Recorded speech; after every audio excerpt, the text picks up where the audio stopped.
Good evening, everyone, and welcome to the Brian Crombie Radio Hour on Saga 960. Well, the school year is beginning. It's Labor Day past, and September is when a lot of people start thinking about career and job changes and stuff like that. And so, therefore, I thought it'd be really good to check in with Michelle Nadon. She is an executive recruiter. She's a career coach.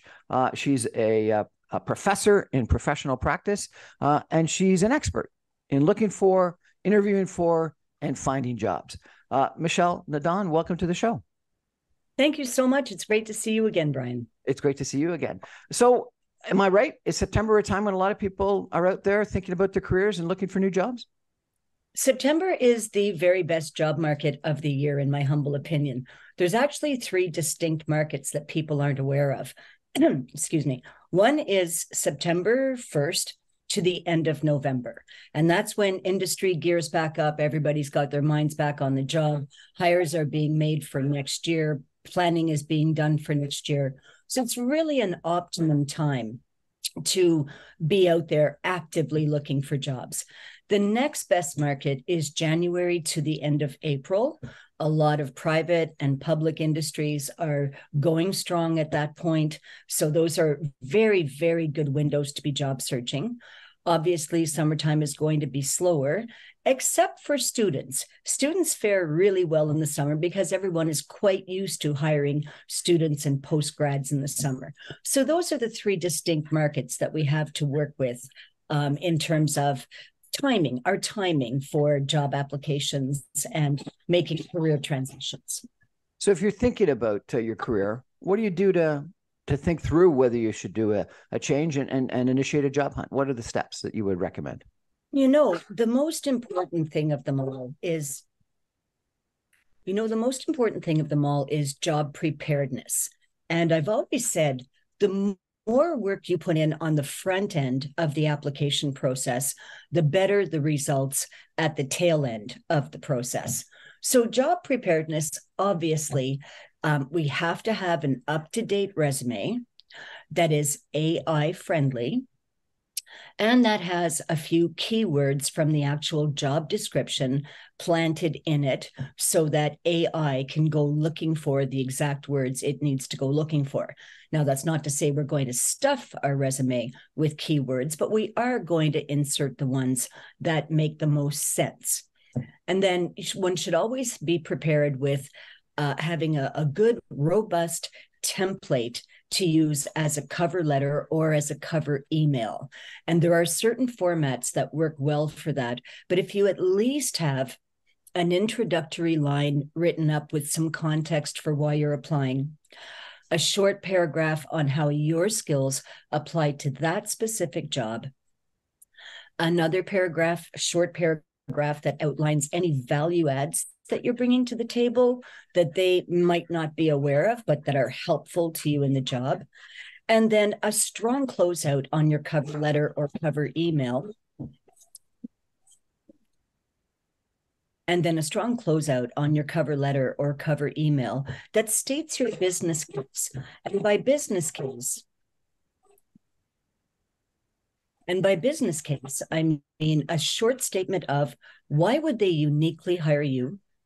Why would they hire you now, as in it fits into your career plan?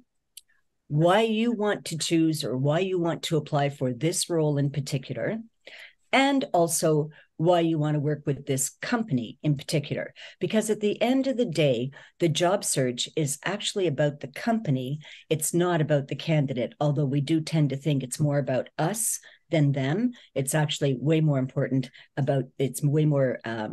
important to them than it is to us. Really, that's interesting. Why is it more important to the company than it is to the person? Well, they need to know that you're bought into their mandate. They need to know that you've done some research on the job, on the company, that you're well versed on what their assets are, that you can speak intelligently to what it is that they're trying to accomplish in the marketplace, and then tailor your pitch accordingly. Really? So that section, excuse me, where the recruiters typically ask, what questions have you got for me? When some people sit there dumbfounded and don't have any questions, that's a pretty important part, is what you're saying. Because the candidate's got to do some thinking, some research, and ask good questions to figure out whether the company is right, and the company needs to know that the individual has thought about the position and the company and as you say, the mandate. 100%. And, when you're in an interview situation, there are two fallback questions that I always like to coach people on before they take on the interview. One very good question to ask an employer or a would-be employer is, what can you tell me about the culture of the company? You want to show some interest in the team, how they work together, what their strengths and weaknesses are. And my next best question to ask in an interview situation is always this: what can I do in my first 3 months and my first 12 months on the job in order to make this a resoundingly successful hire for you?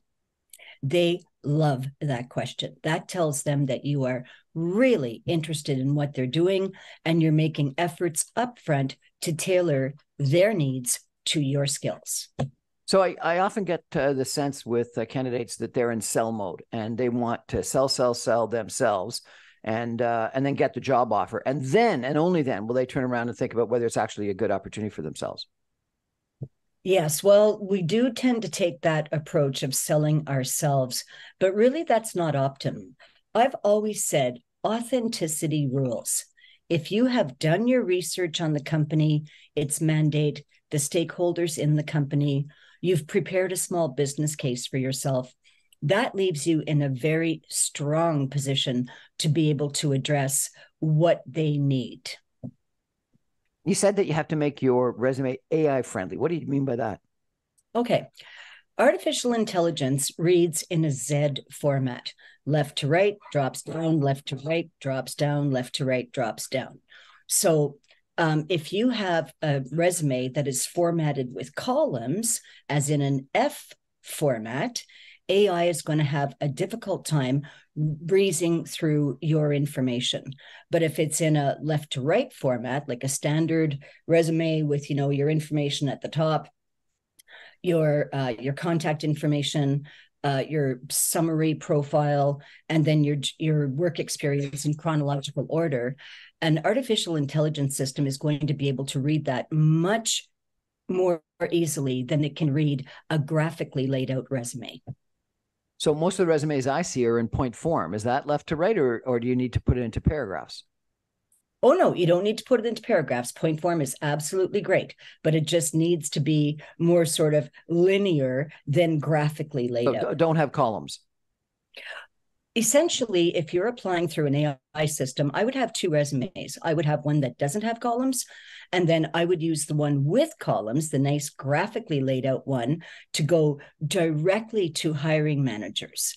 So you could use the graphic column one to send to hiring managers via email, whereas if you're applying through an artificial intelligence system or just applying online, that's when you want to use the more linear format resume. We're chatting tonight with Michelle Nadon. She is an executive recruiter, a career coach, about September and the hiring season. We're going to take a break for some messages and come back in just 2 minutes with Michelle. Stay with us, everyone, particularly if you're looking for or know someone who's looking for a job. Stay with us, everybody.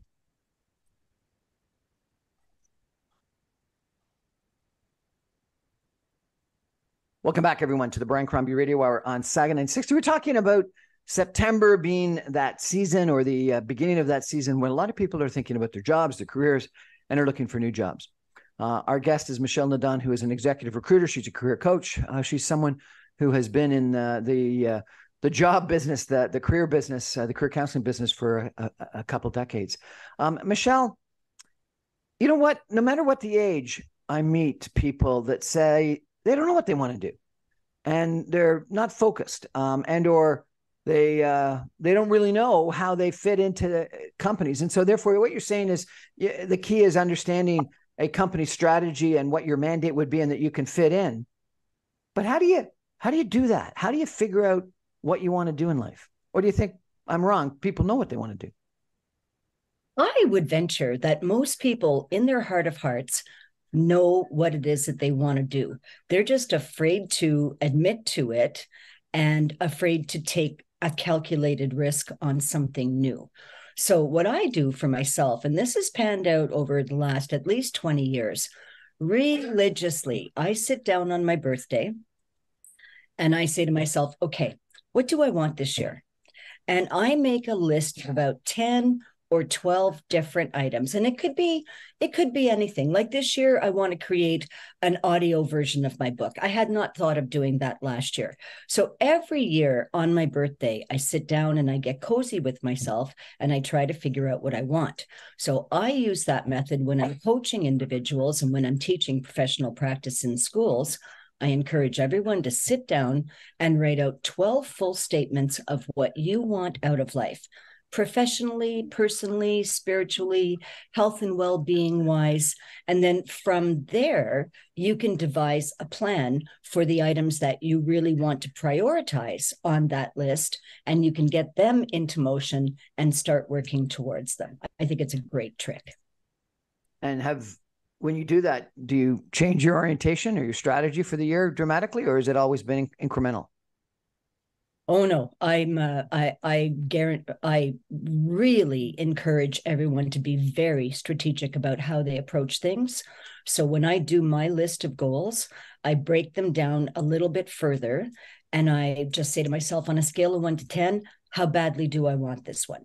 How badly do I want this one? This one's a 9, this one's a 7, this one's an 8. Okay. And then I make a further breakdown of the goals, and I split them into short, medium, and long-term goals. So at a glance, I've got a little chart with 3 columns, short, mid, and long-term. And then I've got my priorities, 10, 9, 8, 7, 6. And I start taking those priorities. Once a week, I look at that sheet and I put items into my calendar to make sure that I am incrementally advancing my goals at all times. And I will guarantee you, I'll guarantee anybody, if you do that simple goals exercise that is on my website and you do the breakdown into the 3 columns with the priorities, you're going to have a rockin' good plan for how you're going to handle the next year. Well, it sounds like a great strategy. What's the website we go to get this goals setting plan? www.mediaintelligence.ca. And there's a tab on the left side that says career goals and wish list. What's the difference between career goals and wish list? Attitude. What? Career goals are just career goals, and people find it a chore to try to figure out their goals. But if you challenge them instead to make a wish list on their birthday of all the things that they want this year, again, professionally, personally, spiritually, etc., it's more fun and it's more freeing. It opens up a person to be more creative with their choices. Well, that sounds like a great idea. So let's come back to this AI comment that you made. So number one, you're saying that AI, I guess, is reviewing a lot of resumes. Excuse me, and we need to make our resumes AI readable. But then you said keywords. What are the keywords that we need to put into our resumes? Okay, so let's say on a job description, one of their requirements is they want you to have good customer relationship skills. Okay, customer relationship management. And on your resume, you have that in your portfolio, but you refer to it instead on your resume as customer service. Well, AI is not going to pick it up as well if it's written as customer service as it would be if you use their term, customer relationship management. So it's simple tweaks like that, going through the job description, breaking it down, looking at what exactly they're looking for, and then making sure that that terminology is used in your cover letter and your resume. That is what makes it AI friendly. So I've posted on LinkedIn for my company a couple of job opportunities recently, and I'm shocked that the people put so little work into the application. It's as if they just, respond. And I've had jobs that have been very different, and I get the exact same resume and almost the exact same, if not the exact same, cover letter submitted. It's a crying shame. There's a lot of fatigue in the marketplace, and there's a lot of misdirected efforts in the marketplace. What I always recommend is when you get a job description, print it up, get a marker, go through it line by line. The first requirement they want 5 years experience in X doing Y. And you say to yourself, hey, I have 5 years experience in X doing Y. I'm going to give myself 100% on that one. And you go down through each hard and soft skill requirement, Brian, and you assign yourself a percentage of match. Yes, I've got 80% of this. No, I've got 100% of that one. Uh-oh, I've only got 20% of this. And you go down through the entire list of requirements and average it out. If you are over 85%, you are a very good match for that job and you are shortlistable. Now, let's say you take that 5-minute exercise of figuring out your actual match to their requirements. Then you can open up a cover letter saying, "This is Michelle Nadon. We've never had an opportunity to meet before. I was very happy to see this job posting. I've done an informal analysis of the job description, and I believe I'm an 85% match for this role." Now, that speaks to recruiters. But like I said earlier, if you don't do the prep work, if you're one of those people who just sends out 150 resumes a year and expects a response back with no structured cover letter or email, and you haven't done the work, looked at their mandate to see how you actually would fit into that company, that shows. And hiring managers are equally fatigued in this marketplace. We're all overrun with technology. So again, the more work that you can put in on the front end of your application, the stronger your showing is going to be as a candidate. And yet a lot of people don't do that. No, they don't do that. And the other magic with the self-screening exercise is when you do get to one requirement where you are deficient, then at least now you know where your issues are and you can create a defense for it. So say you don't have X skill in particular, or you've got only 2 years where you should have 8, then you can say, but my plan to rectify this is by doing X. Right? I'm going to take a course. I can commit to going deeper into learning on this subject. I can get a tutor. I can get a mentor. So you're showing them that you are thinking about the process up front. You know where your deficiencies lie, and you're perfectly prepared to address them. That tells them that you really want the job. And you have to know that about the company as well. Let me ask you a question. So, back in my my business school time, we had a course, organizational behavior, and there was this big discussion about whether strategy, organization, or culture were more important. And the organizational professors would often say, the strategy guys think they're the most important, but if you don't have the organization and the organization that meshes together with the right culture, you'll never be able to execute a strategy. And one person said that, the right people, the right organization, having the right culture trumps strategy all the time. What do you think? Oh, well, first of all, I think that organization in and of itself is not special. I think it's required. So I don't think that that's a special attribute. Strategy is important, but strategy is important to the key senior stakeholders in the company. What's really important is if the culture is working. And so I would encourage any candidate to do that self-screening exercise and make sure that, and to do the research on the company to make sure that they are joining a company that they can buy into. And that's why one of my favorite interview questions is, what can you tell me about the culture of the company? What are their strengths? What are their weaknesses? And that shows that you're a willingness that you want to fit in and you want to be part of the team. Fit in. Is fit in important? Like, we hear every day that diversity is important and different views and fit in sounds like the opposite of that. Oh, no. Well, first of all, diversity is a core requirement now for all corporations. And fitting in is frankly, again, it's attitudinal. It's just willingness. Are you willing to learn? Are you willing to collaborate? Are you willing to flex? Are you a flexible person? Can you be as fluid as this job requires? That's what fitting in actually means. And also, too, simply just having good manners on the job, not being a gossipy person, or sometimes people gang up on one person in the office in particular. Well, become that person's champion. We all need to work and live together. So the easier we make it for others, which is the nature of a professional, the easier we make it for others. The easier we make it for others. Yeah. That's interesting, because a lot of people want to make it harder for others. Well, they do, and they're thinking about it from the wrong angle. It's the classic win-win. If I support you, you're more likely to support me. That's a win-win. But if I'm covetous or jealous or annoyed at you over something in the workplace, then those just create log jams when it comes to workflow and connectedness and creating the ultimate product. So one really must concentrate on their interactions with the company. And that's why I always recommend building an entry strategy before you start your job.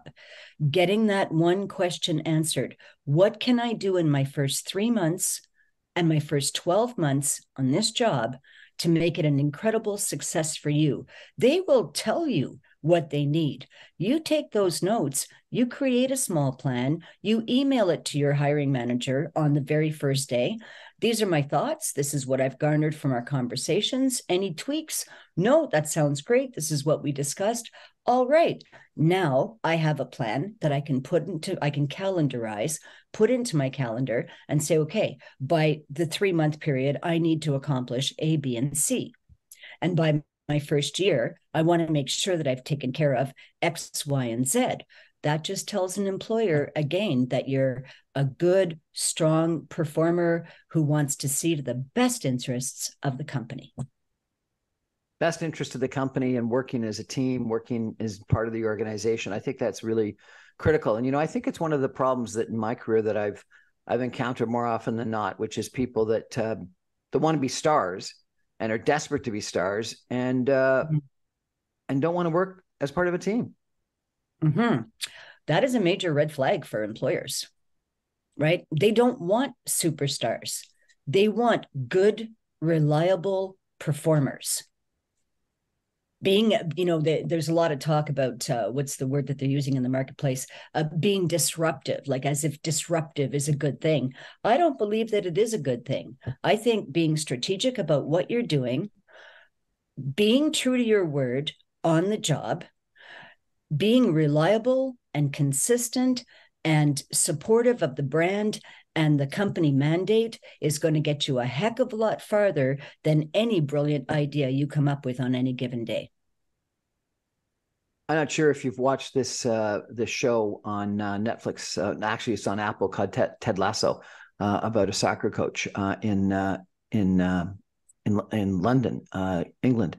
But he's got this one line that really resonates with me, because it's on this topic and it applies to too many people that I know, frankly, and at least I've known in my career. It's something like, and I'm going to paraphrase here, it's something like, and he's talking to the star soccer player, you're one in a million player, and I think you know that. But the problem is you don't also realize that you're one of 11. And until you realize that you're 1 in 11, you're really not going to be successful. That's an interesting philosophy. I tried hard to watch Ted Lasso, and I never actually got into it. But yes, I mean, there are ways to shine on the job, but I would suggest the best way to shine on the job is being more covert than overt, because trying to overtly be a star is going to be threatening to other people. So that's where I really recommend the strategy piece before you start your job. Get those points lined up. What do I need to accomplish? And then put your head down, roll up your sleeves, and get at it, because that is what your employer wants to see from you.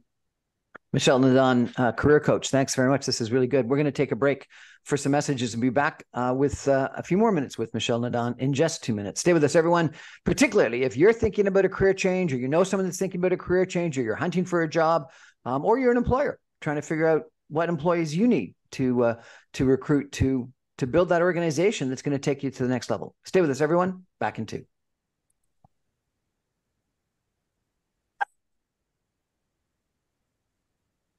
Welcome back, everyone, to the Brian Crombie Radio Hour on Saga 960. Tonight, we're talking about looking for a job. September is one of those times when a lot of people are thinking about their careers and are thinking about career change and start looking for jobs. Our guest is Michelle Nadon. She is a career coach. She's an executive recruiter, and she's written a great book called Careers AF, a DIY 2023 workbook. This book looks like it's just amazing. Michelle, tell us a little bit about what's in this book, if you could. I read some of the Amazon reviews and they sound fantastic. A lifeline, absolute game changer, speaks to the heart, a first-rate, fail-proof career strategy, eye-opening. The workbook is simply amazing. What's in this book that makes it so good? Well, Careers AF, the book, is, I recommend that people get it and read it because it is going to tell you what you need to know about handling your career circa 2023. What are all the best practices, best approaches to all things career, from the very beginning, from goal planning straight on up to an entry strategy for a new job? The workbook is the condensed version that tells you how to do each thing. So the workbook has the Are You Shortlistable exercise. It has an exercise for how to build your own self-esteem in the job market, because let's face it, self-esteem is hard to come by when you're job searching. It gives you 20 different recommendations for how to improve your resume. It gives you a complete format for how to write a really successful cover letter, cover email. It even talks about the psychology of jobs, where everybody comes to the job marketplace with low self-esteem or bad past experiences or immediate gratification needs. You apply today and it's 2 days later and you haven't heard from them and you're freaking out, right? So there's all this psychological stuff around jobs as well. And that's in the book also. So between the book telling you what you need to do and the workbook showing you how to do it, you've got a bulletproof plan for managing your career. And where can one get this book? On Amazon? The book is available on Amazon and the workbook is available on my website. Excellent. And remind us all what your website is, please. Mediaintelligence.ca. Mediaintelligence.ca. And you've got that career goals and wish list section on that website as well. That's right. And that is ground zero for starting with your career. If you don't write up your goals, you are still one of those people who is throwing stuff at the wall and hoping that something sticks. But if you actually make a plan, you've got something concrete to work on and to help structure your activities and make you that much more successful in attaining them. Michelle, let me ask you a couple of other questions if I could. It seems to me that the speed of recruiting has changed dramatically. Jobs get posted and they're up and they're gone within a few days. And people similarly, when they want to look, are looking. But if they don't find something, they're going to be gone and they're going to find a job and move on. So you can't think about a job or a potential candidate hanging around very long. Is that a true perception? I believe that it is. The marketplace is more and more fragmented in terms of its capacity for attention, and the needs are immediate and the needs are fluid and they're changing all of the time. So I would never wait for a deadline for a job to apply for it. It's very important. And also, how you handle small, medium, and large companies, they all function kind of differently. Small companies, they tend to hire slow and fire fast. Large companies, the process is obviously more protracted because there are more stakeholders. There's more interdisciplinary, teams who are involved. So instead of having just one hiring manager or direct report, you might have that person plus 2 or 3 indirect reports, and they've got to be brought into the process and they've got to approve your hire as well as the hiring manager. So the small, medium, and large companies have different methodologies.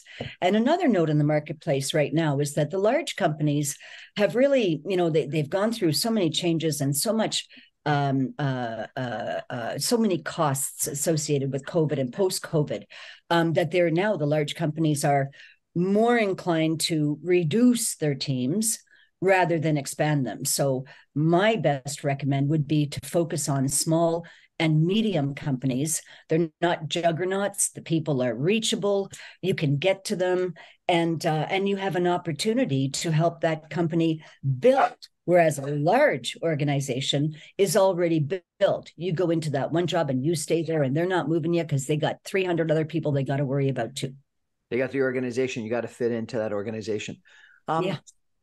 I've heard these terms, quiet quitting, the great resignation, stuff like that. Now, some people are saying as the economy slows and unemployment levels grow a little bit, that the marketplace is changing from a sort of a seller's market, an employee, the employees had the strength and the power, to more of a buyer's market, that the companies are having a little bit more of the negotiating power. What's your sense? Is it still the quiet quitting, or I saw an article the other day about quiet firing? What market are we in? I would say, okay, so in times past, it was a seller's market.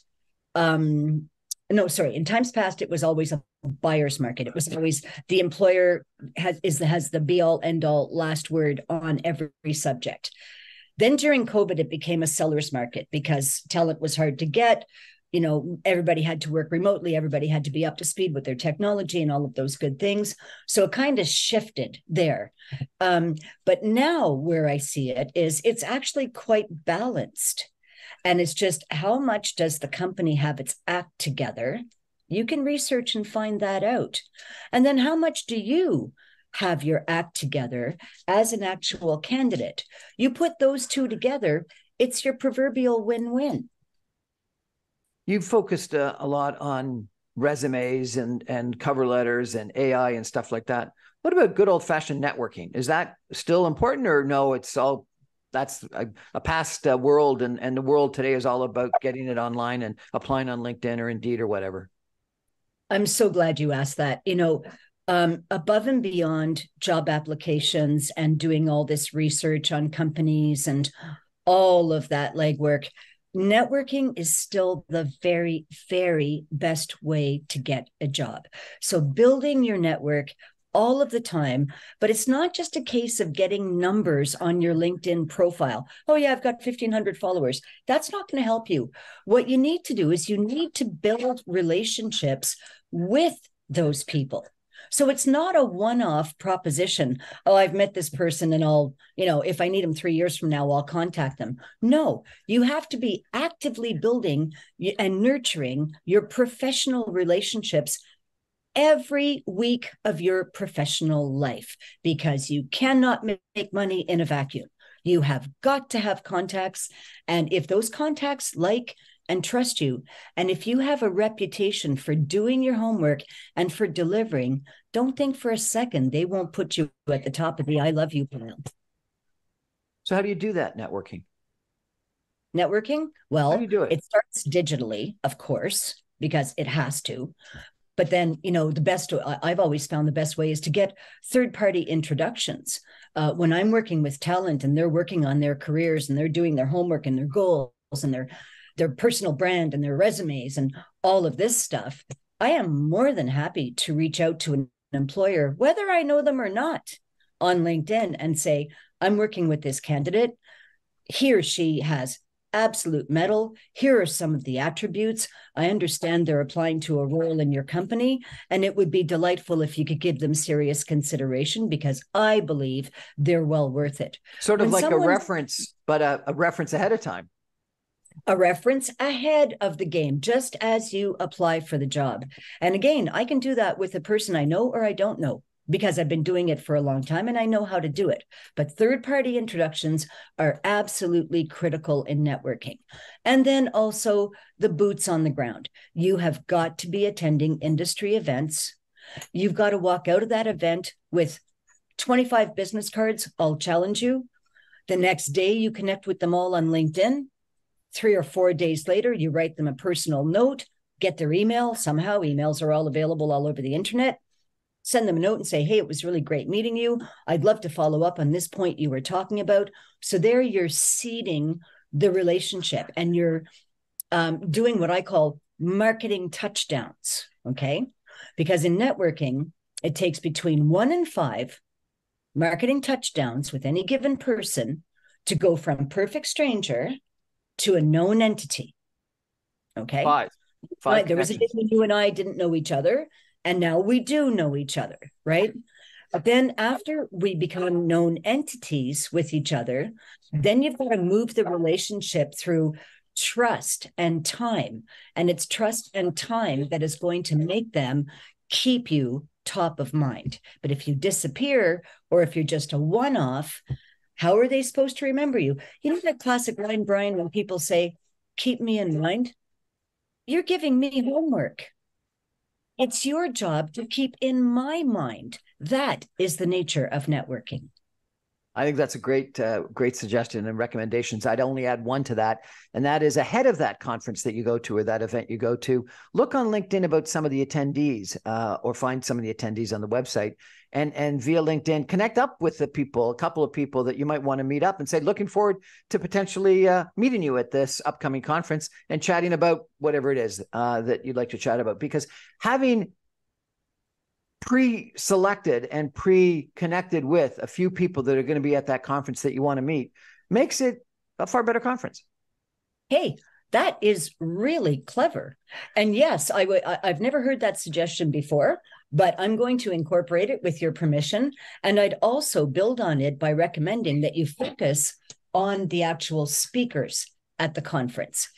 The attendees, yes, they're all important, but I would put a focus on the speakers because they are the power brokers in the room. No question.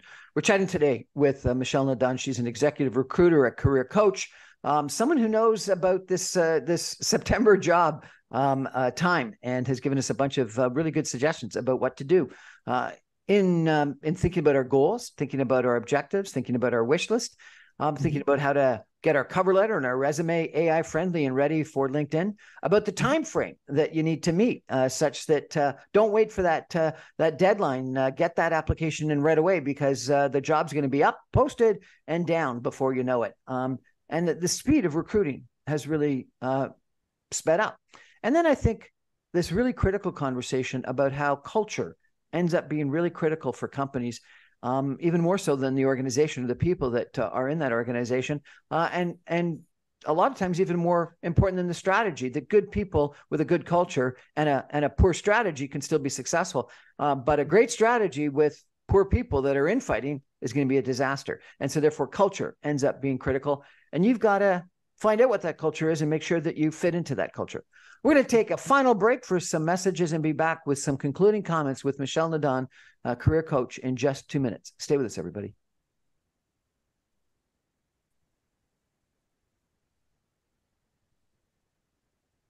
Welcome back, everyone, to the Brian Crombie Radio Hour on Saga 960. We're chatting tonight with Michelle Nadon. The Labor Day's passed, the school year's begun. Lots of people think this is the time when a lot of both companies and individuals start thinking about their organization and about their careers. And so therefore, it is, according to Michelle and other people I've chatted with, one of the heaviest recruiting times of the year, both for companies, but also for people that are looking for and changing jobs. And so we've been chatting with Michelle about things to do, and she's given us a bunch of really good suggestions.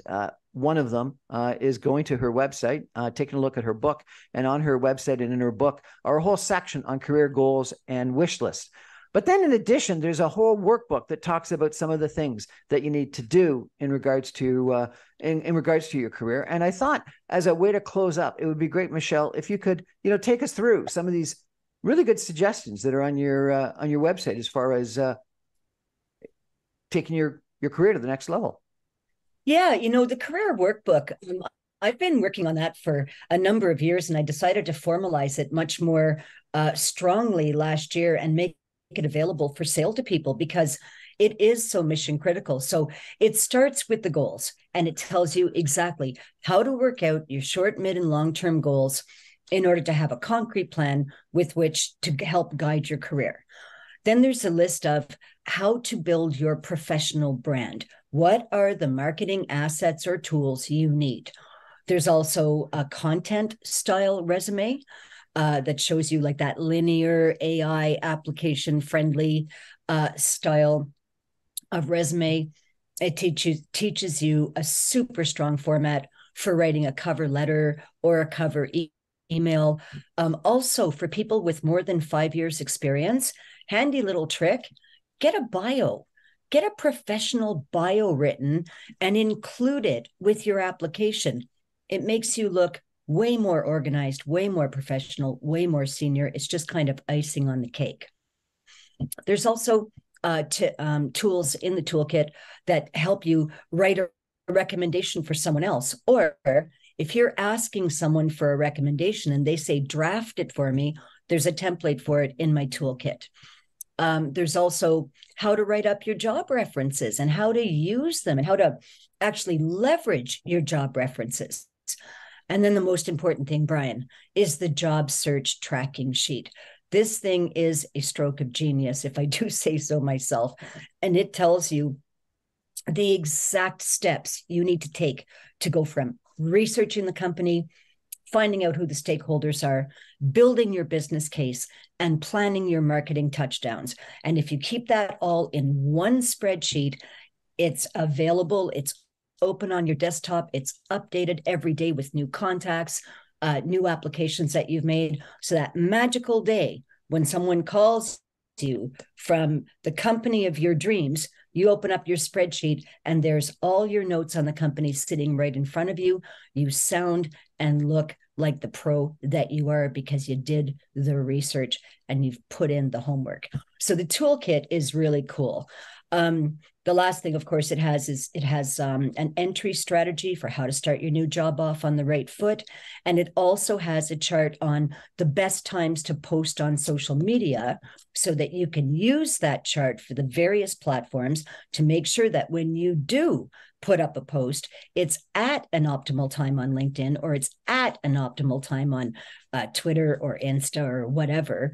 And that way you have the opportunity to reach more people than you would otherwise. Saying, hitting send on a post on a Friday night is not going to help you. So the toolkit is really useful and it is available on the mediaintelligence.ca website. Michelle Nadon, thank you so much for joining us today and giving us a bunch of really great suggestions on what to do anytime, but particularly now in September when lots of people are thinking about career changes and lots of companies are recruiting. And if I could, I think that your comment about networking is critical.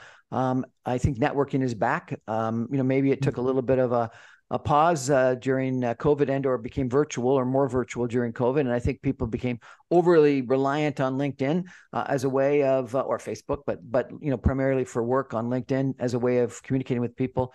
But, events are back. Conventions and conferences and things like that are back. And so I do think that getting to those events is important. And people are a little bit less prepared to sort of shake hands and get really close because of all the viruses and maybe COVID coming back and things like that. And so therefore making those connections ahead of time and after time are even more important than you suggested previously, because there might be a little bit less interactions in the hallways and at the cocktail parties and more sort of a little bit more formalized interaction. And I do think that your suggestion about connecting up with people right afterward on LinkedIn or by way of email is critically important. I had a real lesson on this recently. I was on an airplane and ended up just by chance sitting beside someone who could be very important in my business. And she was incredible. She handed me a business card. She wrote on the business card, on the back of the business card, where we met and what we talked about to remind me about the interaction that we had. She gave me the business card. And then before we had gotten from landing on the airplane to the gate to get off, she had already sent me a LinkedIn request. So as we were stopping our conversation, but before we got to the gate, I got the LinkedIn request. And so I was still sitting beside her. I accepted it.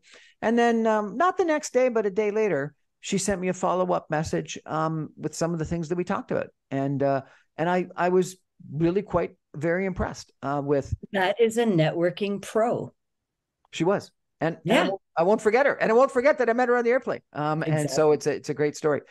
Michelle Nadon, thank you so much for joining us and giving us all some great suggestions on what to be thinking about and doing as we prepare for this the fall job career time frame. Thanks so much. Let's go fall. Thanks everybody for joining us. I remind you I'm on every Monday through Friday at 6 o'clock on 960 AM. You can stream me online at www.saga960am.ca. All my podcasts and videocasts are available on my website, briancrombie.com. I post my videos on social media. I post my audio files on numerous different podcasts. Check me out. And I've got great guests just like Michelle every night of the week. Thanks. Good night, everybody.